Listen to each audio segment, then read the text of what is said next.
में गौरी किरण हमारे साथ हैं ब्यूटी कुमारी, जो कि छापरा नवोदय विद्यालय की 10वीं की छात्रा है। आइए जानते हैं ब्यूटी कुमारी से कि अन्य विद्यालय और जवाहर नवोदय विद्यालय में क्या अंतर है, किस तरह की वहाँ पे पठन पाठन का माहौल होता है, किस तरह से पढ़ाई होती है। और ये भी जानने का प्रयास करेंगे कि जो विद्यार्थी ग्रामीण क्षेत्र में जो जवाहर नवोदय विद्यालय के लिए तैयारी कर रहे हैं, उन्हें किस तरह से तैयारी करनी चाहिए। और जवाहर नवोदय विद्यालय में केवल 6ठी कक्षा में ही एडमिशन नहीं होता है और किस किस कक्षा में एडमिशन होता है, ये भी जानने का प्रयास करेंगे ब्यूटी कुमारी से। सभी को नमस्कार। मेरा नाम ब्यूटी कुमारी है। मैं जवाहर नवोदय विद्यालय वर्ग 10वीं में पढ़ती हूँ। जवाहर नवोदय विद्यालय और बाकी जितने भी सरकारी स्कूल्स हैं उनमें क्या अंतर है, ये मैं आज बताना चाहती हूँ आप लोगों को। जवाहर नवोदय विद्यालय में जो स्टडी होती है, उनके लिए जो बुक्स मिलते हैं बच्चों को, जो किताबें मिलती हैं, जो पेन पेंसिल मिलते हैं, यहाँ तक कि ड्राइंग बुक सिर्फ एक टाइप का नहीं मिलता है, वहाँ पे बहुत सारे टाइप्स के ड्राइंग बुक मिलते हैं। तो ये सारी चीज़ें उनको फ्री में मिलती हैं। लेकिन जो बाकी सरकारी स्कूल्स में हैं उनको बाहरी पैसा खर्च करके बुक कॉपी ख़रीदने होते हैं, यहाँ तक कि पेन पेंसिल सभी कुछ उनको पैसे लगाना पड़ता है। लेकिन जेएनवी में ऐसा नहीं होता है। जेएनवी में जो खाने की रूटीन होती है वो स्टूडेंट के द्वारा तय की जाती है, लेकिन जो सरकारी स्कूल्स होती हैं उनमें जो टीचर होते हैं वो रूटीन तय करते हैं कि आज क्या बनेगा और कल क्या बनेगा। लेकिन जेएनवी में ऐसा नहीं होता है। जेएनवी में खेलने के लिए वहाँ पे सारी जो बॉल्स मिलती हैं आपको, हैंडबॉल, बास्केटबॉल, क्रिकेट सभी चीज़ें आपको फ्री में दी जाती हैं। लेकिन जो सरकारी स्कूल्स में ऐसा नहीं है। वहाँ पर तो खेलने के लिए आपको सिर्फ पढ़ने के लिए ही 7 घंटे रखा जाता है, खेलने के लिए कोई व्यवस्था नहीं है। बस ग्राउंड है वो सिर्फ दिखाने के लिए। जेएनवी में आपके लिए जो रहने की व्यवस्था है, आपको सब कुछ फ्री मिलता है, रहने के लिए बेडशीट सब कुछ। और जो सरकारी स्कूल्स में हैं उनमें तो रहने की व्यवस्था भी नहीं है। जेएनवी में आपको जो स्टूडेंट रहते हैं उनके लिए हर वीक में एक डॉक्टर आते हैं उनकी मेडिकल चेकअप के लिए। लेकिन सरकारी स्कूल्स में ये सारी व्यवस्थाएं नहीं हैं। ऐसी बहुत सी बातें हैं जो जेएनवी और सरकारी स्कूल्स में डिफ़र करती हैं। फी स्ट्रक्चर क्या है, मतलब कितने पे करना पड़ता है जवाहर नवोदय विद्यालय में यदि विद्यार्थी पढ़ता हो तो? जेएनवी में जो बच्चे पढ़ते हैं उनको 6 से लेकर के 12 तक पढ़ाई की होती है। लेकिन 6 से लेकर के 10 तक किसी भी गर्ल्स बॉयज़ किसी को भी फ़ी पे नहीं करना होता है। लेकिन जो बच्चे 11-12 में एडमिशन लेते हैं तो उनको गर्ल्स और जो SC ST बॉयज़ होते हैं उनके लिए फ़ी पे नहीं करना होता है। लेकिन जो बच्चे OBC हैं और जो जनरल हैं, जनरल को कुछ ज़्यादा पे करने होते हैं और OBC को उनसे थोड़े कम फ़ी पे करने होते हैं। आप बताएं कि उस जवाहर नवोदय विद्यालय में एडमिशन की क्या प्रक्रिया है? जवाहर नवोदय विद्यालय में एडमिशन 3 क्लासेस में होती हैं। फर्स्ट 6 क्लासेस में, सेकेंड 9th क्लासेस में और थर्ड 11th क्लास में। 6 और 9th में आपको एक एग्ज़ाम दे कर के पास करना होता है, तब आपका एडमिशन हो सकता है। बट 11th क्लास में आपको एग्ज़ाम नहीं देना पड़ता है। अगर आप 6 क्लास में और 9th क्लास में एडमिशन लेना चाहते हैं तो 6 क्लास में तो सभी लोग जानते हैं कि 6 क्लास में एग्ज़ाम होता है, 80 स्टूडेंट होते हैं। लेकिन 9th क्लास में कितने स्टूडेंट सेलेक्ट होते हैं? 9th क्लास में बहुत सारे बच्चे ऐसे होते हैं जो 6 क्लास में उनका रिजल्ट तो हो जाता है लेकिन वो किसी कारणवश जेएनवी में नहीं आ पाते हैं। वो कुछ बच्चे ऐसे होते हैं जो आते हैं लेकिन वहाँ के माहौल में नहीं ढल पाते हैं, इसलिए वो निकल जाते हैं। कुछ बच्चों को फैमिली ज़्यादा प्यारी लगती है तो वो स्टूडेंट वहाँ पर नहीं रह पाते हैं तो निकल जाते हैं।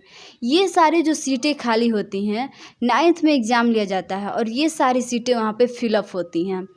11th का बात रहा, 11th में आपको जो बच्चे इवन जो बिहार बोर्ड के बच्चे हैं उनको भी अगर उनका मार्क्स परसेंटेज अच्छा है तो उनको परसेंटेज और एक फॉर्म फिलअप करना होता है और मार्क्स के अबव आपको देख करके एडमिशन लिया जा सकता है।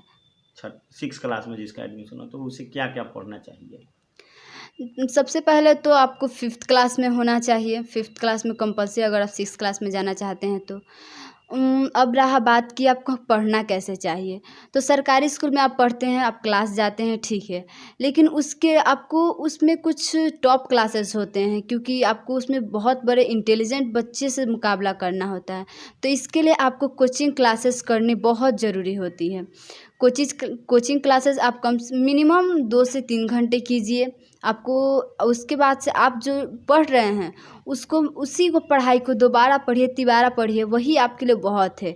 इससे ज़्यादा पढ़ने की बिल्कुल ज़रूरत नहीं है। जवाहर नवोदय विद्यालय में पढ़ने के लिए भाषा की क्या महत्व है? जवाहर नवोदय विद्यालय में आपको मिनिमम हिंदी आनी चाहिए। बहुत लोग ऐसे होते हैं, सोचते हैं कि नहीं इंग्लिश आना बहुत ज़रूरी होना चाहिए। ऐसा नहीं है। अगर आपको इंग्लिश नहीं आती है तो 6 से 9 तक आपको हिंदी और इंग्लिश दोनों में पढ़ाई होती है। तो आप डरिए नहीं कि इंग्लिश में पढ़ाई होता होगा तो हम फॉर्म नहीं फिलअप करेंगे। ये सारी चीज़ें बिल्कुल मत सोचिए। अच्छा, आप बताइए कि जो भाषा की बात आपने किया, जो 9th क्लास का जो एग्ज़ाम होता है वो कब होता है, कैसे इसकी सूचना मिलती है? 9th जैसे आप 6 क्लास की सूचना, वैसे बहुत सारे टीचर्स हैं जो जेएनवी के टीचर होकर के प्रचार के लिए आते हैं कि 6 क्लास का एडमिशन इतने तारीख से लेकर के इतनी तारीख तक है। वैसे ही 9th क्लास का भी प्रचार किया जाता है। यूट्यूब पे, फेसबुक पे टीचर्स के द्वारा भी आपको मिल सकते हैं। अच्छा, आपने ये सब सभी बातें बताई कि अच्छा +2 जब जवाहर नवोदय, ये बात बताइए, जवाहर नवोदय विद्यालय से जो +2 करता है विद्यार्थी, उसके बाद वो क्या करेगा? +2 के बाद आपको, अगर आप +2 कर रहे हैं उसी जेएनवी में, ये आपको फ्री ऑफ कॉस्ट स्कॉलरशिप मिलता है कि सभी बच्चों को मिलता है। जो भी 10 टॉपर होते हैं उनको, उनके लिए फ्री ऑफ कॉस्ट होते हैं कि आपको दक्षिणा का एग्ज़ाम दिलवाया जाता है, एनटीएससी का एग्ज़ाम दिलवाया जाता है, नीट का एग्ज़ाम दिलवाया जाता है। अगर आप इसमें आप अपना परफॉर्मेंस अच्छा दिखाते हैं तो आपको फ्री ऑफ कॉस्ट उस कॉलेज में भेज दिया जाते हैं, उस स्कूल्स में भेज दिया जाता है। आपको फ्री ऑफ कॉस्ट, आपको जैसे जेएनवी में रहना, खाना सब कुछ फ्री है, वैसे ही वहाँ पर भी सब कुछ फ्री होते हैं। आपने दक्षिणा के बारे में बताया, ये क्या है दक्षिणा? दक्षिणा एक प्रकार का कॉलेज समझ लीजिए या फिर स्कूल समझ लीजिए।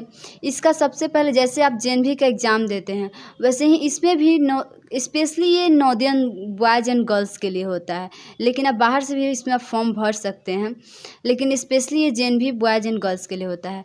आप इसमें सबसे पहले आपका एग्ज़ाम दिलवाया जाता है। अगर आपका मार्क्स परसेंटेज अच्छा आता है, आपका परफॉर्मेंस अच्छा है, तो आपको इसमें सिलेक्शन करके बेंगलोर में इसका स्कूल है, आपको वहाँ पर भेज दिया जाता है पढ़ने के लिए। फ्री ऑफ कॉस्ट आपको सब कुछ, खाना पानी रहना सब कुछ फ्री होता है। क्लॉथ भी मिलता है फ्री? हाँ, क्लॉथ भी आपको हर साल आपको गर्मी में आपको शॉर्ट टी शर्ट मिलता है पहनने के लिए, ठंडी में आपको ट्रैक सूट मिलते हैं पहनने के लिए, कोट मिलते हैं स्कूल के लिए, स्वेटर मिलते हैं आपको, मफलर मिलते हैं, सारी चीज़ें भी मिलती नवोदय हैं। विद्यालय में अकॉर्डिंग टू सीजन आपको ड्रेसेस भी मिलते हैं। खाने के लिए क्या मिलता है वहाँ पे? खाने के लिए अगर आप नॉनवेज खाना चाहते हैं तो जेएनवी में एक वीक में आपको 2 दिन नॉनवेज मिलते हैं। जो बच्चे नॉनवेज खाना चाहते हैं वो नॉनवेज खा सकते हैं, और जो बच्चे वेज खाना चाहते हैं वो वेज खा सकते हैं।